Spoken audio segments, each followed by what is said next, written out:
I was 32 and my fiancé was 31. We had been engaged for a year. We were so thrilled and happy to finally get married in December 2020. At least I was. I had already put down payments on the wedding planner, photographers, videographers, chairs, and other wedding items. The wedding was going to be on the beach. A small group of family and friends came, and they all told us how happy and excited they were for us. Just so you know, my fiancé and I don't live close to each other. However, she lived in a different country. We had plans to be together after we got married. They became friends when I went to college abroad. I chose to change jobs and go back to school. I chose to get my degree abroad because it would be cheaper, and I needed a change of pace or place because my grandma had cancer and died, and life in general was making me sad. I got over it and set my sights on getting my new degree, which would take a few years. I felt like we were meant to meet. So that I could have fun and go on dates, my best friend made me a Tinder page. I had no idea what Tinder was, to be honest. For her, she was free from a long-term relationship where her man had cheated on her several times, and her sister made her a Tinder profile. Her stunningly beautiful smile was what drew me to her. We found each other and began dating. When we went on our first date, she told me about her past and promised, "I would never cheat. I understand how painful it is and how it can ruin a person." I had no choice but to believe her. I was going to go back home in 2019 after being away for a while, but I changed my mind and asked this woman to marry me. Thank goodness she said yes. Her job was going well, and she had just bought a new house. She agreed to live with me here, so it would be our vacation home. As you might have guessed, 2020 was a year.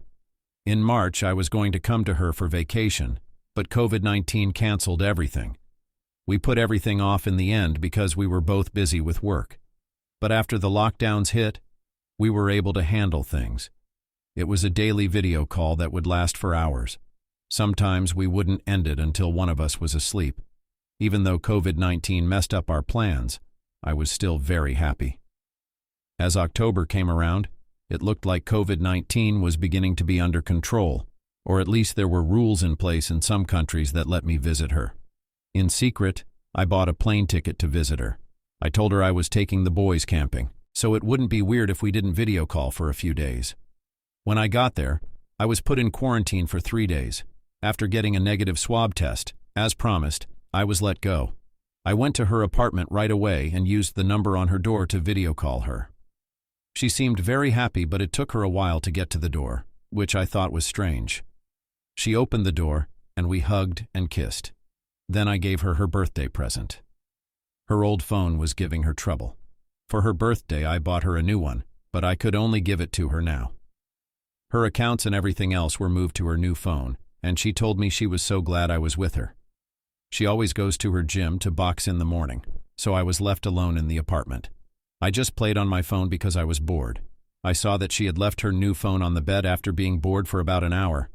In the back of my mind, I kept asking myself why it took her so long to open the door for me when it only takes her seconds to get to it from her bed. The last thing I saw on her phone was a message from one of her friends. It shocked me and made me want to throw up what I read. She told her friend in her texts that she met this guy on Tinder and had brought him to her new house. She told him they wanted to bless it, and he came to take her on a second date. They stayed at a hotel. She was happily telling her friend what they were doing, including positions and other things. She laughed as she talked about how she had 5 orgasms and did things with him that she didn't like doing with me. She was proud to say that she had to teach him right positions and that she broke up with the guy because he was too needy, not because she was already engaged or because he had a girlfriend. I kid you not, I felt bits in the back of my throat when I read that her friend told her to keep him as an F-bud. I felt like I was going to pass out at that point. I took a picture of all of her texts to her friend and sent it to me. While she was at the gym, I called her and told her to come home so we could talk. She came home after seeing my snaps on Messenger. She tried to say sorry when she got home, but I was crying so hard. There was a time when I screamed at a woman, but I did it this time. I found out that she had re-downloaded Tinder in June because she was lonely. She had gone on dates with other guys but only had sex with that one.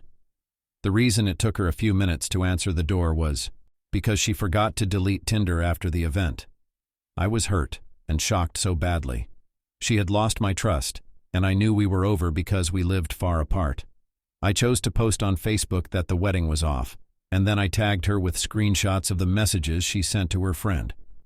Although I understand that what I did was wrong, I don't know why I did it. Maybe I wanted to hurt her, make her feel bad, or show everyone the real reason I had to stop the wedding. This is also really disappointing because I wasn't able to get my wedding deposit back. As of now, I forgive her. I told her that. My God, I miss her so much. I'm not the type to hold a grudge or stay angry. I really loved her. I wanted to wake up next to her every morning for the rest of my life. I'd never lie. She broke up with me, and I know how badly it hurts. She asked me to give her another chance, but my friends and family wouldn't let me because I had written about it on Facebook.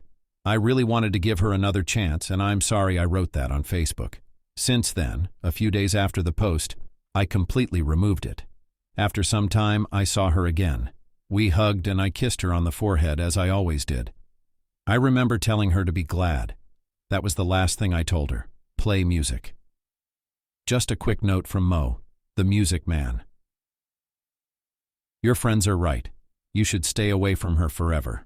She's not sorry. She lied, cheated, and hid it from them. She knew she was caught and planned to hurt other people. You shouldn't love her. Get rid of her contact information and block her on all social media sites. Then, find a nice woman who won't turn on you so obviously. Now let's read the next story. On our anniversary, I got drunk and got beat up. I have never been so depressed so quickly or so hard as when I got hit in the sand at the beach last weekend.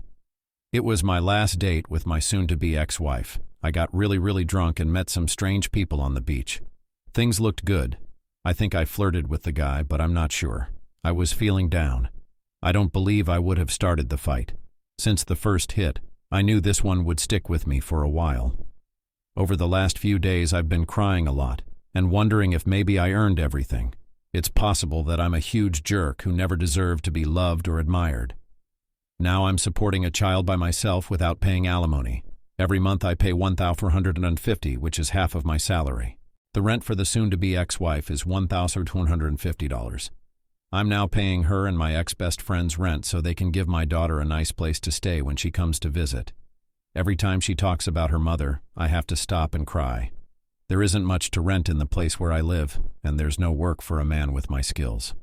Also, I might lose my job as a remote server administrator soon, and I have to move from a small mountain town to a big city 8 hours or more away, where I don't know anyone. I'm 40 years old, mad and sad, and I might have to move far away from my daughter soon so I never get to see her again. Last month, my band broke up. Government rules mean I haven't done a show for new people in over a year. Once more, I think this is probably the constant stream of bad things that come from me. It's been over a year since I wrote a song that wasn't about trust or sadness. Everything I make is broken and not good enough. Music doesn't seem worth it to me if I can't share it. I've put my stuff down and am thinking about selling my guitars, mics, and PA. I've been going to therapy for almost a year now. It doesn't help. For some reason, I think she only hears me whine. I'm really lonely. I think my ex-wife took most of my friends. I don't think I'll ever trust any of them again because every time I talk to someone, she hears a skewed version of what I said and then shits her off by sending mean texts, emails, and Facebook posts. She once yelled at me on her public Facebook feed that I was bisexual and told a long story about it. I told someone about it and I hope my parents didn't see it. I can't go on dates. I'm barely able to look after myself. I can't make friends. I can only complain and spit poison.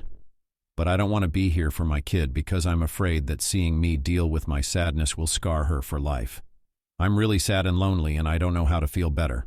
Once people have been locked down for a year, they are so socially exhausted that anyone who isn't a perfect fit is just thrown away. There isn't much chance that I can start over here and I don't want to leave my daughter. Anyway, thanks for giving me a place to put this. I need to find a lawyer who will call me back. One well-thought-out comment from the sky still stands. I have been where you are with no hope, thinking that everyone would be better off without you, and believing that you brought this all on yourself. You'll have to work hard for things to get better. You'll have to push through this. Believe it or not, you only have two choices. Give up and accept how you feel. or change and become the kind of person who makes the lives of your daughter, your friends, and your family better. You will kill yourself to show that you don't deserve love if you believe it. You can only learn from the past and move on with your life. No one should be cheated on, and you didn't deserve it either.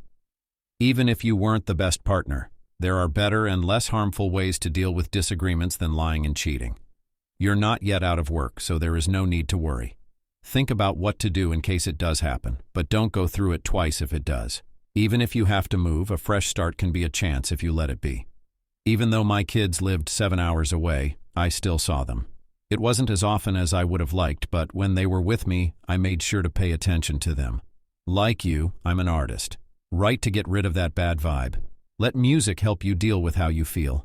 If that helps, don't share it if you don't want to burn it. Allow your emotions to flow as you play. Get a new doctor. If you see your old one again before you find a new one, let them know how you feel. Stop drinking and talk to your doctor about your sadness. Drinking will only make it worse. Also, don't talk to the person who betrayed you.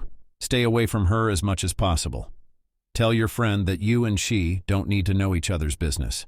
There are plenty of fake friends ready to stab you in the back when you're not looking, so it's better to be alone than with a lot of them. Do not worry about dating right now because you need to heal first. You need to push yourself to take care of yourself. You need to do it for your girl and for yourself. Even though I don't know you, I'm sure her life would be worse without you. Have fun, man. I'm pulling for you.